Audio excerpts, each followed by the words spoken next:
what's going on, y'all? T-Bob here. And Jake as well. And you're about to watch a little OTB LSU. We're going to give you all the latest, greatest between LSU football, baseball, women's basketball, softball, and everything in between. Bottom line, if you want to talk Tigers, keep it locked, subscribe, like it, and we hope you enjoy it. We wanted to look at some of these offensive rankings. You are 8th in the country in rushing success, 24th in passing success, 4th in havoc allowed, so almost nobody is causing you. You're barely getting any trouble in the backfield. Line yards, I can't remember the exact breakdown, but Jake, line yards are just a metric that judge the offensive line and really how much they're doing, like clearing the way for the running back. You're 4th in the country in line yards, 28th in pass blocking.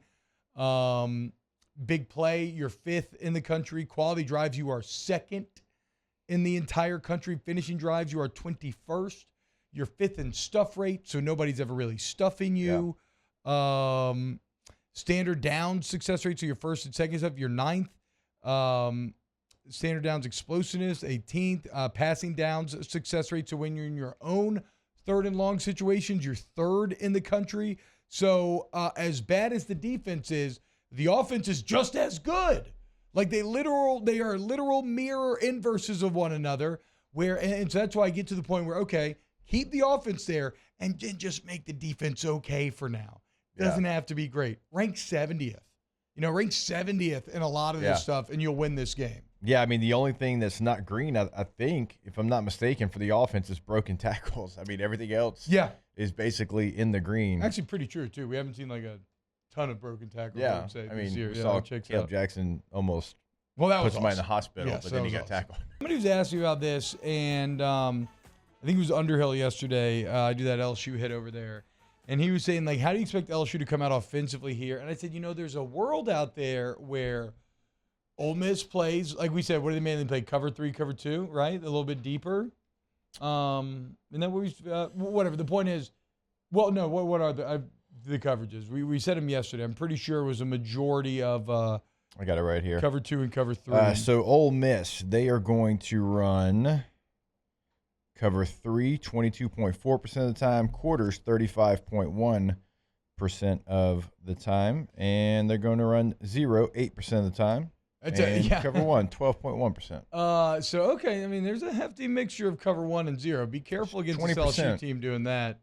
But the point is they also do play a lot of coverage. And, look, their front 7 is not very good. You seem to be running the ball better and better. There's a world that do you think it's realistic to think that LSU could come out just trying to run the ball? Or has the running game had success? I just had good chills. Or has the running game had success because the passing game has kind of unlocked it because people have had to respect it so much? Yeah, it's probably a little combination of both. I mean, that you've got dynamic passing game. You've got an all-conference quarterback. You have 2 all-conference receivers that can take over a game. So it's probably a combination of both, but you can still give them both here in this game. Yeah. Now, but I'm saying, like, coming out, like yes, first series, what do you think? I think because you've already shown it so many times on tape, like, I would assume that they're going to come out and not play cover 1. If they saw Arkansas do it last week, why would you do that? I expect them to probably sit back, and quarters coverage is their leading coverage, and so it's basically cover 4 if you're wondering what we're talking about when we say quarters. So I would assume that's going to be what they start with, and I would love, and I do mean love, to see them to get, Logan Diggs, you get going. Yep. And then if he gets a situation where he needs a blow, you bring Josh Williams in, and then you keep bringing these backs in because you have them. And I thought last week's rotation, look, you play the hot hand. And Josh Williams had 1 carry for 41 yards, but that was his opportunity. He goes out there, he gets 41 yards. And that's what it is sometimes when you're part of a rotation. You don't know how many burns you're going to get, so you got to go out there and make the most out of them, and it really creates this competition with these backs. And so you've got the backs to do it.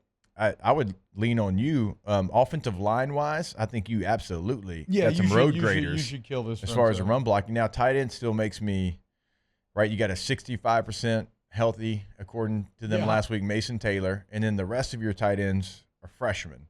So, at that position, how do you feel about the run blocking situation there? I mean, you're running inside-outside zone, so you're not asking them to do. They're not having to do a ton. You're not having to pull on a counter. I thought Markway showed me some stuff, right? I think that Markway's got great kind of potential in that regard.